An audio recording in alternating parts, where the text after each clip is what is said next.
Hello everyone, आज है 8 फरवरी और आज इस वीडियो में हम बात करेंगे अदानी पावर के बारे में। देखिए 180 रुपए के आसपास शेयर ट्रेड कर रहा है। 5% की अपर सर्किट यहां पर लग चुकी है। और हालांकि कल अगर हम बात करें अदानी पावर को लेकर, तो कल जब बाजार खुला था अदानी पावर ने 5% की अपर सर्किट लगाई, लेकिन जब बाजार क्लोज हुआ तो वही 5% की लोअर सर्किट पर भी ये क्लोज हो चुका था। लेकिन आज 5% की अपर सर्किट लगाई और उसी पर ये क्लोज हुआ। और इस कंपनी के क्वार्टरली रिजल्ट्स भी आए, लेकिन मार्केट क्लोज होने के बाद इनके नतीजे आए। शायद मार्केट अगर चल रहा होता तब अगर नतीजे आते तो शायद जो इसका परिणाम है वो शायद कुछ और भी हो सकता था। नतीजे जो आए हैं वो उतने एंकरेजिंग नहीं है, जिसके बारे में इस वीडियो में हम बातचीत भी करेंगे। लेकिन उससे पहले अगर आपने अभी तक चैनल को सब्सक्राइब नहीं किया है तो प्लीज़ अभी इसे सब्सक्राइब कर लीजिए, क्योंकि आगे भी बहुत सारे वीडियोस हैं जो आपको काफ़ी ज़्यादा हेल्प करेंगे। तो अदानी पावर 5% की तेजी दिखा रहा है आज। और इतना ही नहीं, अदानी ग्रुप की कुछ और कंपनी पे अगर हम नजर करेंगे तो अदानी पोर्ट अगर आप देखो तो 9% की तेजी आज अदानी पोर्ट में थी। और अगर आप चैनल को रेगुलर फॉलो कर रहे हो तो मैंने पहले भी कहा था, जब ये 450 रुपए के ऊपर था, इवन उससे पहले मैंने कहा था कि अगर 450 के नीचे मिले खरीद लेना, और वो गया भी था और अच्छे मौके बने भी थे। और मैंने कहा था कि अगर अदानी ग्रुप में जो गिरावट आई है उसमें डेफिनेटली कुछ कंपनियां हैं जहां पर निवेश किया जा सकता है। और सबसे पहली कंपनी में अगर आपको निवेश करना है तो अदानी पोर्ट आपकी पहली पसंद होना चाहिए। ये मैंने तब भी कहा था। अदानी एंटरप्राइज भी मैंने कहा था कि 1200-1300 का रेंज मुझे खराब नहीं लगता है, और वहां तक गया भी था ये। सिंगल डे में 1100 रुपए तक गया था ये। आज 23% की बड़ी तेजी ये दिखा रहा है। अदानी विल्मर भी मैंने कहा था कि तीसरी कंपनी में अगर आपको निवेश करना है तो वो अदानी विल्मर होना चाहिए, और वो भी पिछले 2 दिनों से लगातार भाग रहा है। और उसके बाद मैंने ये कहा था कि अदानी ग्रीन गैस और ट्रांसमिशन यहां पर नहीं पड़ना चाहिए। और अदानी गैस 5% से टूट रहा है। अदानी ग्रीन भी देखा जाए तो आज 5% की लोअर सर्किट लगी। अदानी ट्रांसमिशन भले ही 5% की अपर सर्किट लगी हो, भले ही इनके जो क्वार्टर थे जो रिजल्ट अच्छे आए हो, लेकिन फिर भी मैं यहां पे निवेश नहीं करूंगा।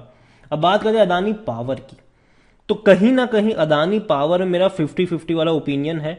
मैं इसको बिल्कुल भी इग्नोर नहीं कर रहा हूं, ना ही मैं इसको इतना ज्यादा पसंद कर रहा हूं।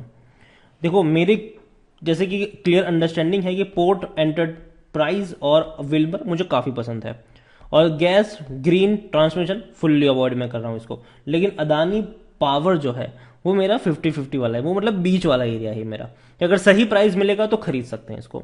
लेकिन आज जो नतीजे आए हैं वो उतने इंकरेजिंग नहीं है। अगर हम बात करें तो सिर्फ 9 करोड़ का इन्होंने प्रॉफिट कमाया है, जो कि 96% की गिरावट कह सकते हो पिछले साल के मुकाबले। और इवन पिछले कुछ क्वार्टर से कंपेयर करोगे तब तो गिरावट और भी ज्यादा आपको देखने को मिल जाएगी। यहां पर अदानी पावर को सिर्फ प्रॉफिट हुआ है 9 करोड़ का। एक्चुअली 9 करोड़ भी नहीं, 8 करोड़ 77 लाख के आसपास का कुछ हुआ है, जो कि पिछले साल इसी क्वार्टर में 218 करोड़ का प्रॉफिट था इनका। तो उसके मुकाबले काफी कम है। इवन उससे भी मुकाबला क्या, अगर हम पिछले कुछ क्वार्टर में देखेंगे, इवन लास्ट क्वार्टर में देखेंगे सितंबर में, तो 700 करोड़ के आसपास का प्रॉफिट था इनका। तो उसके मुकाबले तो और कम है। इवन जून में भी देखेंगे इससे पहले का तो 4800 करोड़ का इनका प्रॉफिट था। तो यहां पर जो प्रॉफिट कम हुआ है ना वो बहुत खराब है। जैसे कि जून में 4800 करोड़ का प्रॉफिट, फिर घट के 700 करोड़, अब सीधा 9 करोड़।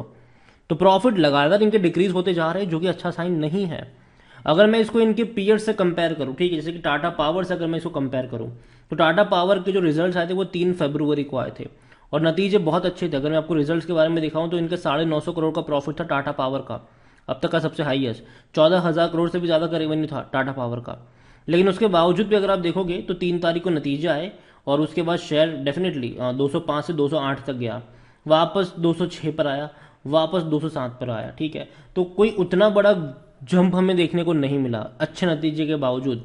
और अगर कल को इतने खराब नतीजे के बावजूद अगर अदानी पावर 5% की तेजी दिखाएगा तो भैया कुछ तो झोल है, कुछ तो गड़बड़ है। और मैं मानता हूं कि ऐसे नतीजे के बाद गिरावट बनती है यहां पर। ठीक है, फिर भले ही मार्केट का सेंटीमेंट कुछ कहे, लेकिन फिर भी जो रिजल्ट्स आए हैं वो क्लियर इंडिकेट कर रहे हैं कि उतने अच्छे नहीं है। हालांकि मैनेजमेंट की कमेंट्री पॉजिटिव है और हर मैनेजमेंट की रहती है। यहां पर अगर हम बात करें तो जो अदानी पावर के जो मैनेजिंग डायरेक्टर है अनिल सरदाना, उनकी तरफ से स्टेटमेंट भी आया है कि अदानी पावर है continuously demonstrate its superior skill in project execution, excellence in power plant operation and capabilities in fuel and logistic management. उसमें कोई शक की बात नहीं है। ठीक है, which help it turn around asset stressed asset जो है यहाँ पर पावर के जो acquired under new schemes, corporate debt जो रिजर्वेशन वगैरह भी यहाँ पर हुआ है इसको लेकर, कुछ एक्विजिशंस भी इन्होंने बीच बीच में किए हुए जो कि अच्छे हैं, ठीक है, कोई खराब चीज़ नहीं है ये।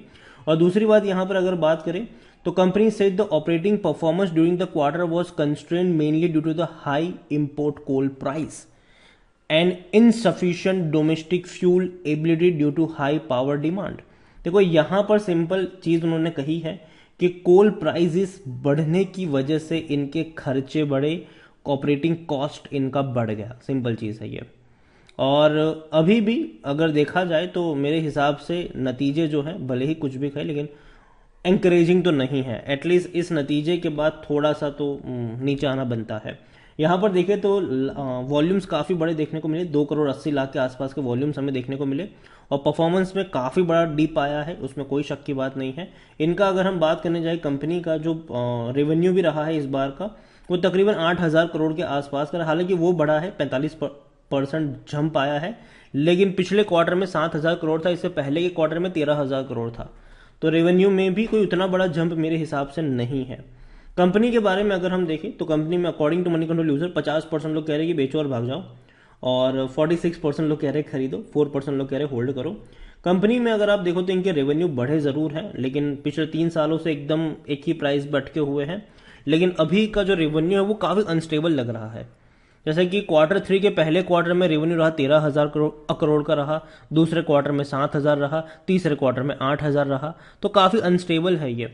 और प्रॉफिट भी काफी अनस्टेबल लग रहे हैं इनके। जैसे कि पहले क्वार्टर में 4,800 करोड़ का प्रॉफिट हुआ, दूसरे क्वार्टर में इनका जो प्रॉफिट हुआ वो 700 करोड़ के आसपास का हुआ, तीसरे क्वार्टर में 9 करोड़ के आसपास का हुआ। तो यहां पर अगर आप वो देखो तो भैया काफी अनस्टेबल लग रहे हैं इनके प्रॉफिट। रीजन कुछ ऐसे हो सकते हैं कि कोई एक बड़ा पेमेंट किसी एक ही क्वार्टर में आ गया, वो एक रीजन हो सकता है, जो हमने बीच में भी मैंने आपको बताया था कि पेंडिंग पेमेंट्स थे कुछ, जैसे कि जो केस था वो सुप्रीम कोर्ट में भी चल रहा था और उसके बाद बोला कि मैं पैसा चुकाऊं इनको, और बाद में बड़ा पेमेंट आया था किसी एक क्वार्टर में। तो ऐसे भी कुछ मामले सामने आते जरूर है। कंपनी देखे तो 15 का पी रेशियो, सेक्टर भी 17 का है, सस्ता जरूर है ये, लेकिन कितना सस्ता है वो भी एक डिबेटेबल क्वेश्चन है। होल्डिंग के बारे में देखें तो प्रमोटर की 75% की होल्डिंग है, लेकिन 18.75% की होल्डिंग गिरवी है। हालांकि मुझे लगता है कि आने वाले दौर में ये जो गिरवी रखी हुई होल्डिंग है वो कम होती नजर आएगी, क्योंकि अदानी पोर्ट की जो लेटेस्ट अपडेट आई है उसके अकॉर्डिंग इन्होंने तकरीबन 7.70% की जो होल्डिंग गिरवी थी उसको छुड़ाया है। अभी कंपनी क्या करे कि इन्वेस्टर का कॉन्फिडेंस बूस्ट करने के लिए, बिल्ड करने के लिए या फिर जीतने के लिए, जो भी आप वर्ड यूज करो, उसके लिए ये जो गिरवी शेयर्स उनको छुड़ा रहे हैं। शायद अदानी पावर में भी शायद हो सकता है कि ऐसा मूव आपको देखने को मिले, और जो होल्डिंग गिरवी है अभी 18.75% उसको शायद ये छुड़ाएंगे जरूर। लेकिन एक कंसर्न यहाँ पर यह भी है कि भैया बड़े फंड हाउस यहाँ पर पैसा डाल नहीं रहे, जैसे कि म्यूचुअल फंड और डोमेस्टिक और अदर डोमेस्टिक इंस्टीट्यूशन है, कुछ नहीं है उनके पास। एफआईएल्स एक डिबेटेबल क्वेश्चन है यहाँ पर, क्योंकि एफआईएल्स के ऊपर कई सारी स्टोरीज चल रही है कि भैया 3 एफआईएल्स एक ही एड्रेस पर है, 95% इन्वेस्टमेंट इन्होंने ही किया है, इनके खुद की शेल कंपनीज है मॉरिशस की। तो ये सारे एलिगेशन लग रहे हैं, मैं उसमें नहीं जाऊंगा, लेकिन एफआईएल्स की बहुत बड़ी होल्डिंग है यहाँ पर। रिटेल और अदर्स की मिलाकर 12.15% की होल्डिंग है, जिनमें से रिटेल इन्वेस्टर्स 5.68% की होल्डिंग लेकर बैठे हुए हैं। देखो अदानी पावर नतीजे मेरे हिसाब से उतने ज्यादा अट्रैक्टिव नहीं है। मैं मानता हूं कि कंपनी को आने वाले दिनों में और ज्यादा फायदा होगा, क्योंकि पावर सेक्टर एक अच्छा सेक्टर रहेगा आने वाले दौर में, और इनकी जो क्लोजनेस है गवर्नमेंट के साथ, जिसको लेकर मैं मानता हूं कि आने वाले दौर में कई सारे स्टेट गवर्नमेंट इनको और बड़े प्रोजेक्ट देंगे पावर से जुड़े हुए, जिसकी वजह से इनका जो पोर्टफोलियो है वो और बड़ा बनता चला जाएगा, रेवेन्यू भी बढ़ेगा, प्रॉफिट भी बढ़ेगा, ठीक है। लेकिन जिस वैल्यूएशन की अगर मैं बात कर रहा हूं यहाँ पर, जिस तरीके का परफॉर्मेंस मैं यहाँ पर देख रहा हूं, एटलीस्ट शॉर्ट टर्म में गिरावट बनती है। ऑलरेडी 400 रुपए से टूटकर नीचे आया, मैं ये बात मानता हूं, ठीक है, ये 400 रुपए से टूटकर नीचे आया जरूर है ये, लेकिन फिर भी अभी जो नतीजे आ रहे हैं वो ऑलरेडी उतने ज्यादा एंकरेजिंग नहीं है। जहां टाटा पावर इतना शानदार रिजल्ट्स लाने के बाद अगर 1-2% का जंप दिखाता है, तो ऐसे में मैं, और वो भी 3-4 दिनों में, तो ऐसे में मैं अदानी पावर से एक बड़े जंप की एक्सपेक्टेशन अभी नहीं कर रहा हूं। और मेरे हिसाब से जो तेजी अभी आ रही है वो पोर्ट में है, एंटरप्राइज में है, विल्मर में है, क्योंकि इनके भी अच्छे नतीजे आए, विल्मर के अच्छे रिजल्ट्स आए हैं यहाँ पर है। लेकिन अदानी पावर मुझे लगता है कि उतना ज्यादा पॉजिटिव में नहीं रहेगा, एटलीस्ट कुछ दिनों के लिए। डेफिनेटली अगर ये थोड़ा सा और करेक्ट होता है तो नीचे के लेवल पर खरीदारी के मौके बनेंगे ज़रूर, लेकिन अभी वो बनते मुझे नज़र नहीं आ रहे हैं। कंपनी बहुत ही शानदार है, मेरे हिसाब से जो खरीदारी के अच्छे मौके बनेंगे वो 120 रुपए से लेकर 130 रुपए के आसपास बन सकते हैं, अगर मिलता है वो उस रेंज के आसपास तो। और नतीजे जो खराब आए उसका 1-2 दिन इसका असर रहेगा इसका, तो वो भी देखना इंटरेस्टिंग होगा। अभी के लिए मैं यही कहूँगा कि आपको नज़र रखनी चाहिए पोर्ट पर, एंटरप्राइज पर, विल्मर पर, गैस ग्रीन ट्रांसमिशन और ये पावर। अभी के लिए थोड़ा सा इसको अवॉइड करेंगे तो फायदे में रहेंगे, लेकिन हाँ पावर पे नज़र होनी चाहिए यहाँ पर, क्योंकि ये एटलीस्ट अट्रैक्टिव बन सकता है। गैस ग्रीन और ट्रांसमिशन इसको तो अवॉइड करो, लेकिन पावर अट्रैक्टिव बन सकता है अगर ये आपको थोड़ा सा और नीचे के लेवल पर ट्रेड करता हुआ देखने को मिल जाए तो ही। वीडियो को यहीं पे एंड करूंगा, पसंद आया हो तो लाइक कर, शेयर कर, चैनल अगर पहली बार आए तो प्लीज सब्सक्राइब करें। और जो Q3 के रिजल्ट्स आए उसके बारे में आप क्या सोचते हैं, और इसका जो कंपैरिजन है टाटा पावर के साथ उसके बारे में भी आप क्या सोचते हैं, वो भी आप मुझे कमेंट में लिख कर बता सकते हैं। Thank you.